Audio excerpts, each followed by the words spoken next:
Bonjour à tous, c'est Stéphane de General Business. Bienvenue dans cette nouvelle vidéo. Aujourd'hui, nous allons aborder le sujet suivant, les 4 actions qu'il faut mettre en place pour pouvoir préparer son retour en Afrique. C'est parti.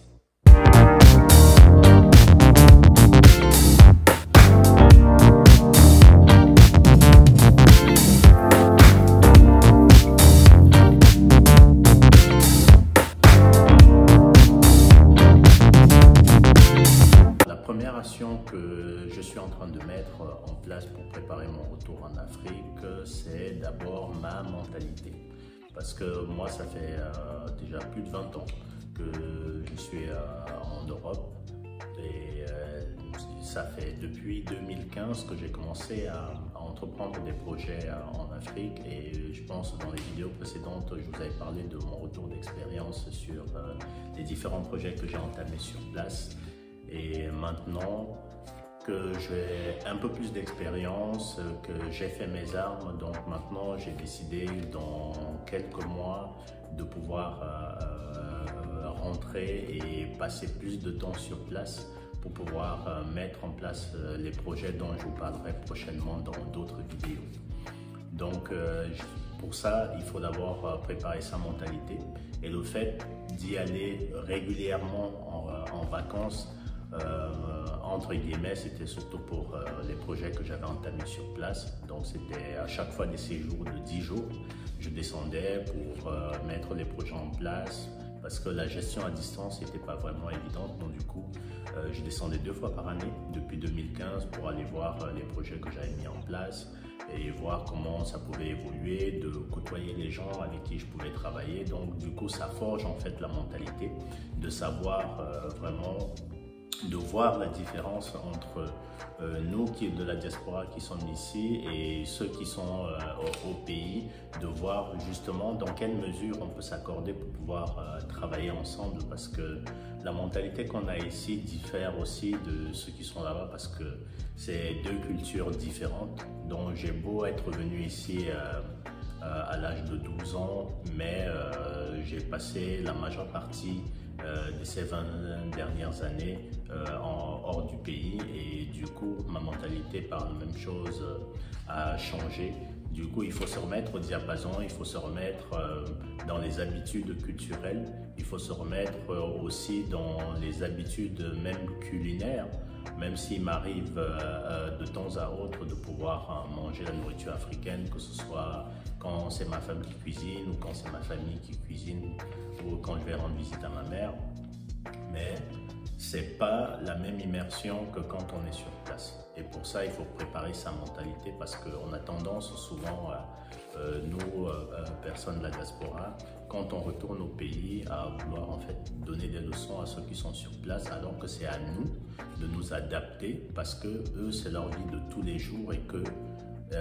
ce serait la même chose pour quelqu'un qui quitte de l'Afrique et puis qui vient en Europe, qui doit aussi s'adapter à la mentalité et faire avec celle qui est sur place sans pour autant perdre son intégrité propre. Donc la première chose à changer, c'est la mentalité. Donc la deuxième chose dont je vais vous parler maintenant pour pouvoir bien préparer son retour, il s'agit de la formation. Donc, avant de pouvoir prétendre à rentrer en Afrique, il va d'abord falloir que tu te formes. Et moi, c'est ce que j'ai entrepris au travers de diverses formations que j'ai pu trouver, notamment celle de Philippe Simo, qui est Back to Africa, ainsi que de Repat Africa, qui permettent justement de pouvoir nous immerger en fait dans ce dont on a besoin pour pouvoir en fait faire nos armes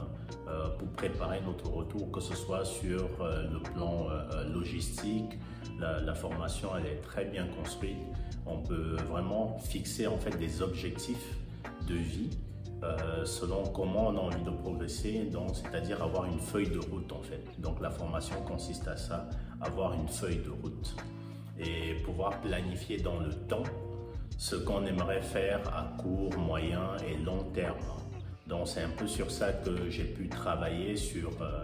ces différentes phases-là pour pouvoir justement avoir ce carnet de route qui va nous permettre progressivement en fait de tenir les objectifs que nous nous sommes fixés et de ne pas arriver sur place et prendre du bon temps et voir le temps passer sans pouvoir rien réaliser. Donc du coup, en prenant cette formation, ça m'a permis justement de pouvoir préparer l'après ou tout de suite quand je serai sur place, de me dire que le premier mois, il me faut telle chose, le deuxième mois, il faut que j'en sois là, le troisième mois, ainsi de suite, jusqu'à une année. Je peux planifier ainsi mois après mois sur cette année 2023, tout ce dont j'ai besoin pour pouvoir justement atteindre les objectifs qui sont les miens au bout de cette première année. Et du coup, maintenant, on va parler de la troisième action à mettre en place justement pour pouvoir préparer son retour. Et cette troisième action, c'est le réseau. Au cours des, je dirais, depuis 2015 que j'ai commencé à entreprendre en Afrique, ça m'a permis justement de me construire un réseau. Donc, si vous êtes comme moi, préparez déjà en fait votre réseau, les gens sur qui vous allez pouvoir vous référer, qui sont soit des personnes qui sont rentrées avant vous, avec qui vous allez maintenir le lien à distance, avec qui vous allez pouvoir discuter de façon à ce qu'ils puissent vous conseiller, vous donner les bonnes astuces. Je pense notamment à plusieurs personnes de la diaspora que je côtoie depuis maintenant, on est quoi, 7 ans après, qui sont déjà sur place, qui ont déjà leur entreprise et qui peuvent me donner des conseils pratiques justement pour telle ou telle chose, que ce soit sur le plan administratif, que ce soit sur le plan immobilier par exemple, comment eux ils ont fait pour pouvoir se loger facilement, comment ils ont fait pour pouvoir remplir telle tâche administrative vis-à-vis de leur entreprise qu'ils ont mis en place, ou tout simplement vis-à-vis de tout ce qu'ils avaient besoin de faire sur le plan administratif, que ce soit au niveau des papiers qu'on doit aller faire ou selon tel ou tel domaine de la vie courante. Le fait d'avoir justement ce réseau-là permet à toi qui va pouvoir te préparer au retour d'aller en fait sereinement sans pourtant arriver sur place et se retrouver dans une position où on ne sait pas vers où tendre, vers qui se tourner pour pouvoir faire les choses. Donc le réseau est très important. Et la quatrième action justement à pouvoir mettre en place avant pour préparer son retour, c'est sur le plan financier. On ne te demande pas de préparer des dizaines et des dizaines de millions, mais tout simplement de quand même se préparer sur le plan financier, à savoir planifier sa première année, ne serait-ce que ça, pour pouvoir déjà voir les choses venir. Parce qu'au moins quand on planifie son année, on sait que on peut se limiter à tant de dépenses, on aura tant de dépenses par mois plutôt, et notre projet, entre guillemets, il nous coûte tant au départ, au démarrage, j'aurai tant pour pouvoir vivre, parce que pour l'exemple que j'ai pu voir à gauche et à droite, il y en a qui sont partis,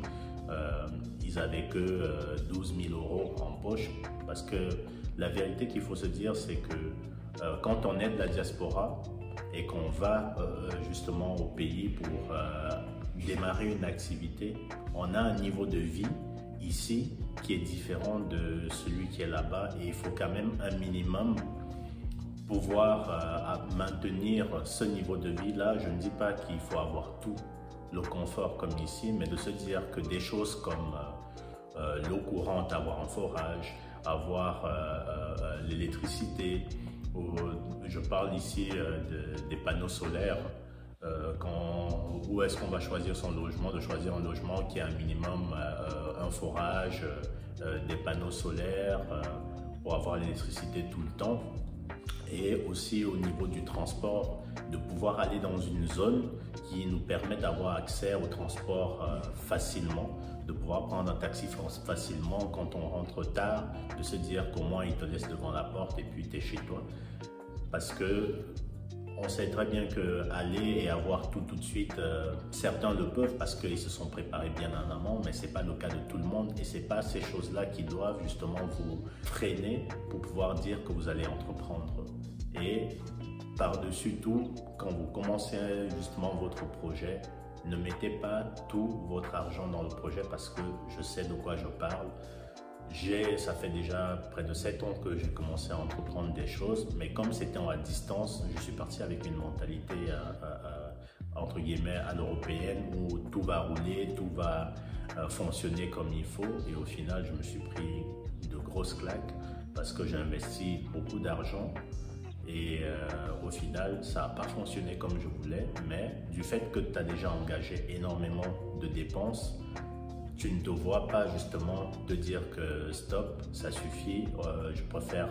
m'arrêter là et apprendre de mes erreurs et de recommencer. Et du coup, tu injectes encore de l'argent jusqu'à ce que tu n'en puisses plus, et c'est vraiment quand tout est fini que tu te décides à arrêter. Et ça, j'ai appris de mes erreurs et je sais que cette fois-ci,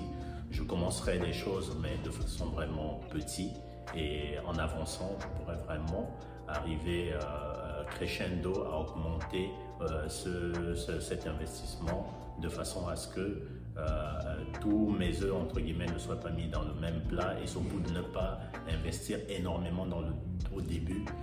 C'est mieux d'investir peu, de pouvoir corriger ses erreurs et après de pouvoir, quand on a les fonds nécessaires, de pouvoir augmenter la quantité de l'investissement une fois qu'on a pu arranger en fait de tout ce qui n'allait pas au démarrage, quoi.